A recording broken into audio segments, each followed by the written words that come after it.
All right, week 3 is here.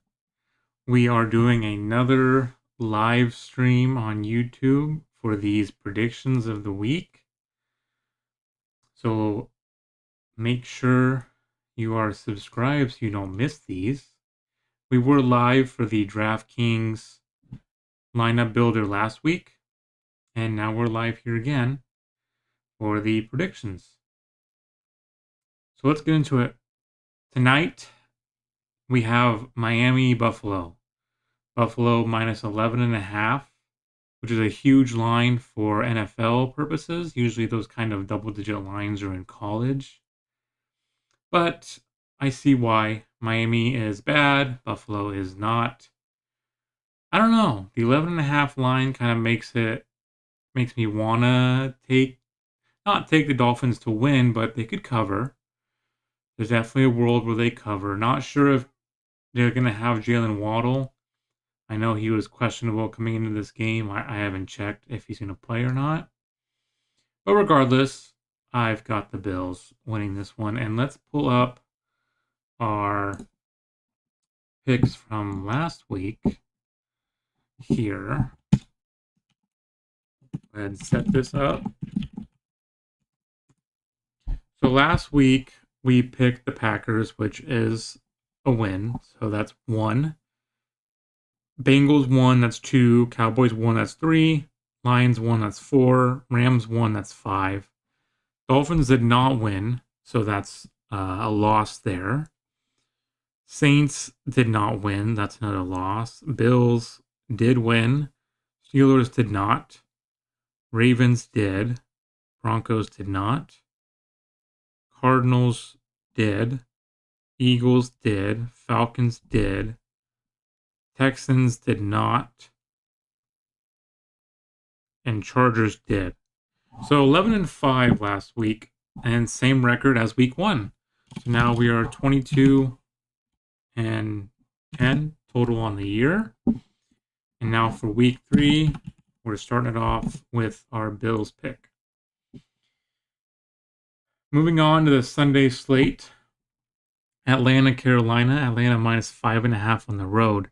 Divisional matchup. The 5.5 on the road is quite generous for a game that I think could be close and the Panthers could win. This could be a good spot for upset of the week pick. And our past 2 upset of the weeks, they've been so close to coming through. Week 1, we picked the Browns over the Bengals, and Browns should have won that game.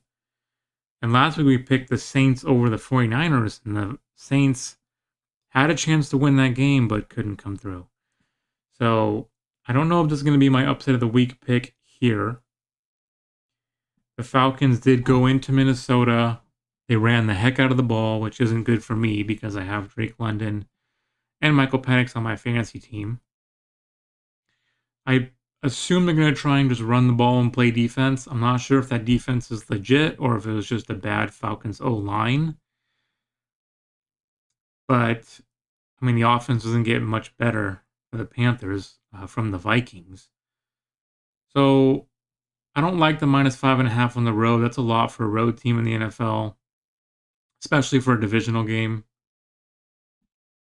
I'm going to still take the Falcons. I believe that they're going to be a good team this year. I will take them, if I can spell, the one on the road. Indy, Tennessee.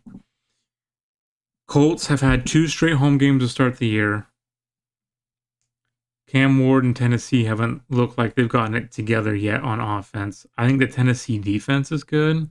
They've kept their first 2 games close, and then toward the end, the opposing team kind of pulls away. This is Indy's first road game. Is this Indy offense for real? Is the Daniel Jones revitalization real? Is the first road game, so does Daniel Jones' stellar play carry over? Another divisional matchup. Anything can happen in these divisional games. Minus 3.5 on the road is a bit more of a likable line. This one has a potential for an almost upset for me because, like I said, Tennessee has not necessarily been playing good but also not necessarily been playing bad. They've been keeping their first 2 games close against Denver and the Rams, 2 good teams. And then towards the end, the opposing team just kind of pulls away. Same thing could happen here. It could be a close game, and then Colts pull away at the end to win.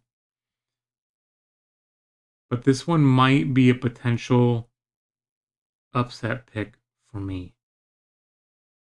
I don't see anything else here on the slate that would take over for an upset pick. So I think it's going to be the Titans with the divisional win against the Colts. I think the Colts' offensive firepower stops here in Tennessee. Pittsburgh, New England. Steelers are minus 1.5 on the road. Kind of a tale of 2 games for Pittsburgh. Their offense looked good against the Jets, bad against the Seahawks. Seattle, I believe, is a good defense. Jets, I thought were going to be a good defense, but maybe they're not. New England got the win in a crazy game with special teams touchdowns from both sides against the Dolphins last week. They were able to get the win there. They didn't look particularly good the first 2 weeks. I know you say they put up 34 points, but one of those was a special teams score, and they played the Dolphins defense, who hasn't stopped anybody. I think it was a stat that the Dolphins, I'm not sure if they ever did get a stop in the New England game, but there was a stat that the Dolphins hadn't gotten a forced a punt on defense in like the first 14 possessions or something like that to start the year. It was nuts. I think New England eventually punted in the game. Yeah, they did, because that's how the Dolphins scored. Their special teams touchdown was from a punt. So New England's at home. Pittsburgh. New England defense hasn't been good either. They allowed Geno Smith, who we just saw on Monday night, look terrible. They allowed Geno Smith to score or to pass for 370 yards, and they let Tua, who looked terrible week 1, to pass for over 300 yards. So I'm actually going to take the Steelers here. I think they're the better team. Speaking of bad defenses, it applies to the Steelers as well. They don't seem like they're going to be able to stop anybody. They let Justin Fields put up 30. They let Sam Darnold put up 30. So, hell, Drake May could put up 30. But I got the Steelers. They are favored just by a little bit, 1.5. I'm going to take the Steelers. Jets, Bucks. This is Tyrod Taylor starting. Justin Fields plays for the Jets, not Josh Allen. Justin Fields is not starting due to the concussion. Tyrod Taylor is the starter. Tampa Bay just had their crazy comeback last second win in Houston. Baker Mayfield and those boys, they just always find a way to get it done. I think they are at home, and they move to 3-0. Moving down here, we got Rams-Eagles divisional game rematch. So the Eagles had their Super Bowl rematch last week. Now they've got their divisional round game, which they beat the Rams. Don't remember the score. I knew it was a close game. Rams put up a fight. It was a close game, and I expect the same thing here again. Philly's just minus 3.5. One of these teams are looking to go 3-0. Philly at home. I think it's going to be a close one, within 1 score. And if the final score may not be within 1 score, just due to like a last second running out the clock Saquon touchdown. But I think it's going to be a 1-score game in the 20-something to 20-something range, maybe like 20-17, 23-17, 27-17, somewhere around there. Somewhere around the close 1-score range. Because Philly's at home, the Rams have a good defense. Philly has a good defense. Philly passing game has looked bad. Can it get back on track here? Not sure. This one could go either way. I wouldn't be surprised if the Rams came into Philly and won. But with the power of the tush push, everyone's favorite play, I'm going to have the Eagles going to 3-0. But like I said, won't be surprised if the Rams can come in there and win. Our next game is a doozy. We got Jake Browning going into Minnesota to face Carson Wentz. If you told me that we're going to have this week 3, oh gosh, Jake Browning in the Bengals because Joe Burrow's out pretty much the entire regular season. Carson Wentz, welcome back to starting in the NFL. And the Vikings, because of J.J. McCarthy's ankle injury that he apparently suffered on Sunday night. Minnesota is -3. That is surprising to me because Carson Wentz is Carson Wentz. This is not the 20 whatever teen Carson Wentz that was looking like the best quarterback in the league. We are far from that. I'm pretty sure he started for the Chiefs in week 18 last year. Didn't look good. Because why would he? Jake Browning is underrated. I think Jake Browning gets the backup tag. Now, is he an NFL starting quarterback? Probably not. But Jake Browning started for the Bengals a couple years ago, and he didn't look bad. He's a competent backup. He can get it done, and I believe he does get it done. I believe the Bengals go into Minnesota, who have the better defense, but they have Carson Wentz under center, which is the issue here. If this was J.J. McCarthy and the Vikings, actually, I don't know if that would even make a difference because McCarthy's looked bad in his own right. I think the Bengals go into Minnesota. They get the win off of their offense performing better than the Vikings offense, I predict to perform. So I think the Bengals go to 3-0. Next game here. This one's an interesting one. Divisional game in Jacksonville. Texans, Jags. Jags are favored -1.5. Kind of surprised by that. I'm surprised the bettors aren't taking Houston and not fall to 0-3. Texans offensively are just terrible. CJ Stroud cannot handle the pressure. And honestly, what quarterback can? The quarterback's worst nightmare is pressure in his face. The offensive line cannot protect to save their lives. And it's not going to stop here. You think the Texans can actually have a successful offensive day when they don't play a good pass rush? Well, guess what? They're playing a good pass rush again. Trayvon Walker and Josh Hines off the edge are good edge rushers for the Jags. Jags are at home, and I believe that the Texans go to 0-3. Jags are going to win. Texans' offensive line just cannot protect, and therefore their offense can't do anything. Then, quite honestly, the Texans' defense hasn't looked the greatest either. Moving on here to this very interesting game. Why is it interesting? The Green Bay Packers look so good.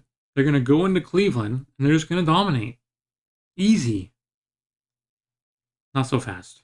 I am picking the Packers because that's a smart thing to do. But just there is the chance. -7.5 on the road, like I said, with the... What game was it? Who was favored on the road a bit? Oh, Falcons. Like I said with the Falcons game, this is a large road line to cover for the NFL.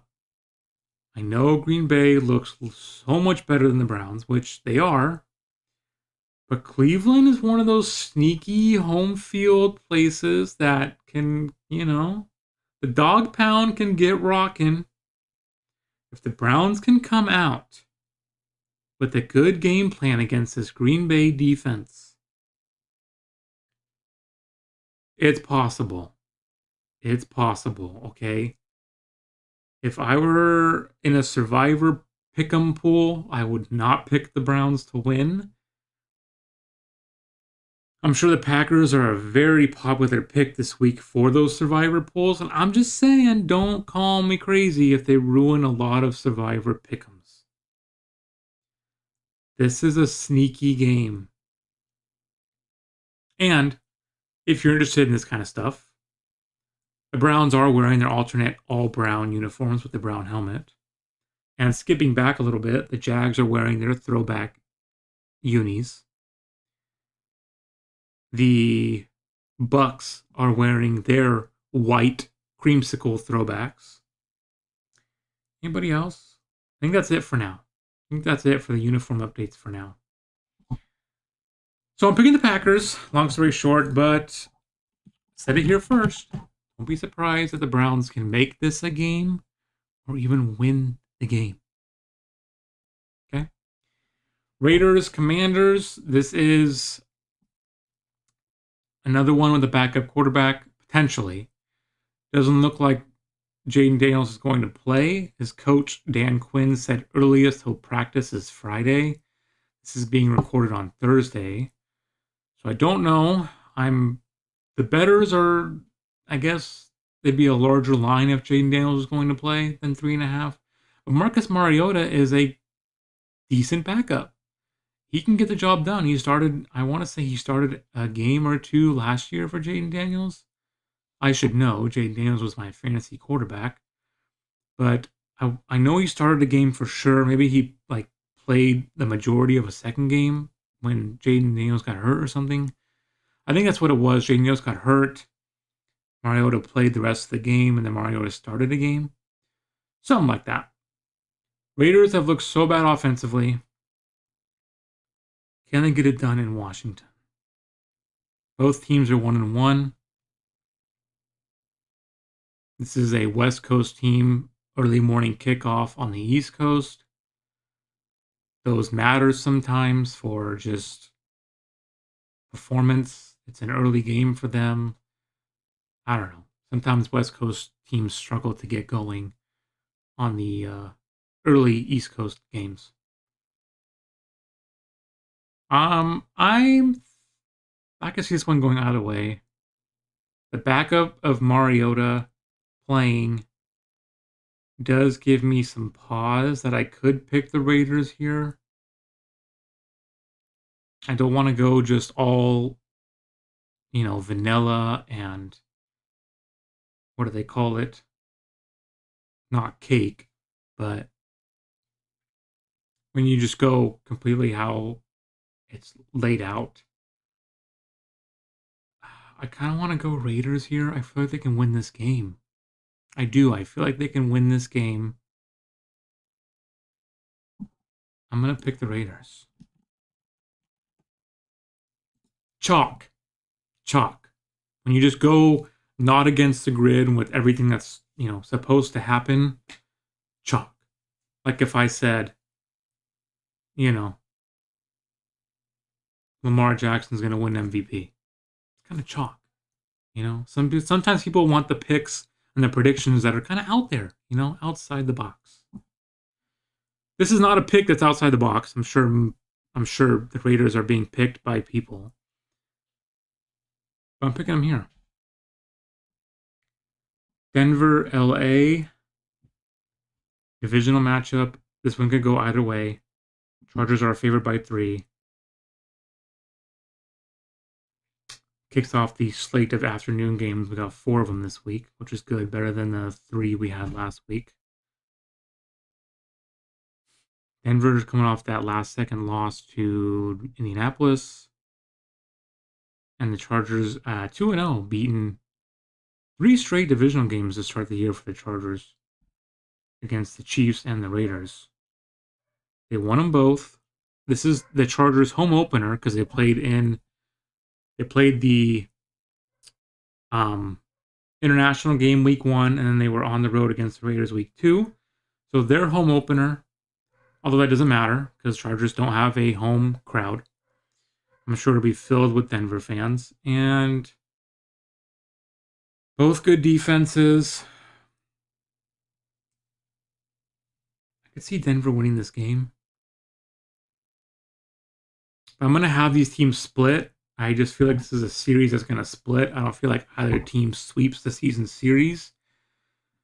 I think the Chargers are going to win. They're going to go to 3-0.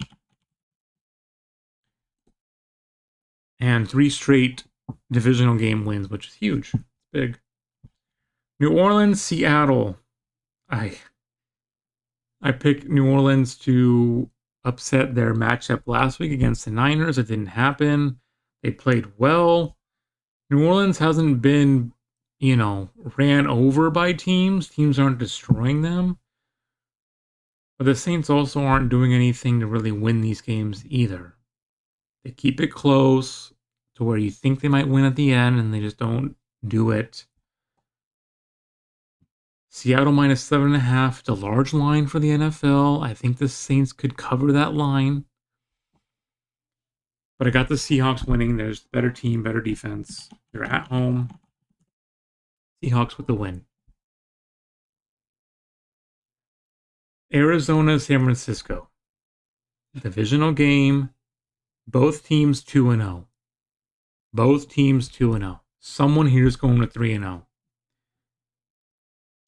San Francisco is favored.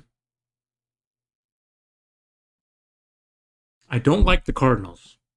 I know they're 2-0. They literally tried to make the Panthers come back and win. They were up 27-9, like mid fourth quarter. Panthers made it a game. They had a chance on their last drive to go down, score, and win. Cardinals did everything they can to try and let them win, and it's the Panthers, so of course they didn't do it.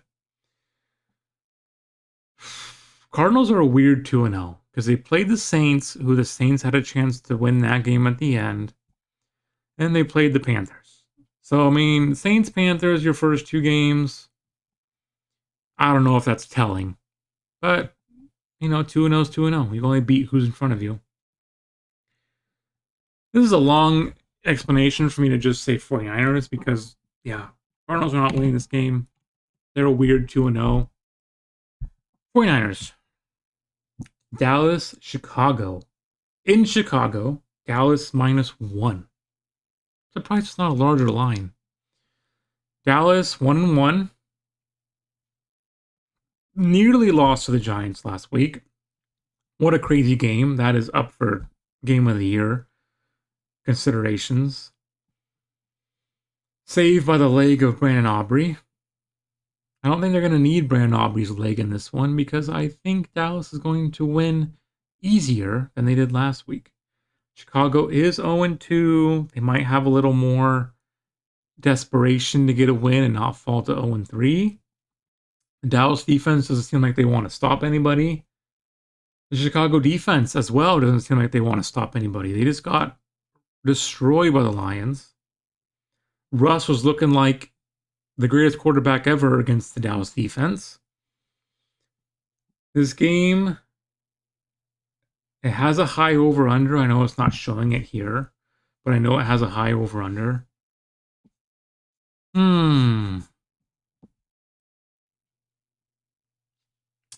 I could see Chicago winning. I could. If this was like a December game, I would pick Chicago just because of the cold elements play a factor. But it's not. It's a mid-September game. The only reason I'm hesitating is because it's the Cowboys and their defense is terrible. It's in Chicago, and I feel like the Bears don't fall to 0-3. I feel like they don't. Yeah, I feel like they don't. I have pause about it, and I'm gonna listen. I'm gonna listen to it. The Bears don't fall to 0-3. I think they get the win here. KC, New York. Giants. New York Giants. KC -6.5 on the road is a large favoring for a road team in the NFL. Surprised by how many of them are there this week. KC just can't fall to 0-3, right? Both teams 0-2. Someone's got to go to 0-3 unless they tie. I can't see Mahomes and the Chiefs going 0-3. And at the hands of the Giants too. Sunday Night Football, I believe this one's going to be a game. I don't think the Chiefs come in here and just win outright. I think the Giants keep it close. The Giants' front four is going to have success against the bad offensive line of the Chiefs. Mahomes is going to be running all around like he was the first 2 weeks. Chiefs are going to win. Not fall to 0-3. But I think the Giants could cover. I think they could cover. Monday Night Football, what a game this can be. And the reason I say can be is because Baltimore could blow out the Lions. They did it a couple years ago. They could do it again. If this game was in Detroit, I would expect it to be a little better. But I got the Ravens winning. They are favored 4.5. This could go two ways. The Ravens could just completely win, 34-17 or something. Or the Lions could keep it close and it becomes a shootout, 34-31, 41-35, something in that range. Got a high over-under, I know that. But again, like I said, it's not on the screen. If Lions are at home, I'd pick Lions. The Ravens are at home, so I'm picking Ravens. That's week 3. Those are my predictions. We've gone 11-5 the first 2 weeks, which is a good score. Hopefully we can do that again or best it. Enjoy the game tonight. Enjoy the games this week. Enjoy week 3. I hope your favorite team wins. I hope your fantasy teams win. I would like a win in fantasy because I'm winless. But things happen. It's only week 3. A lot of narratives and things can completely flip-flop. But thank you guys so much for watching. And make sure you tune in next week for our week 4 predictions.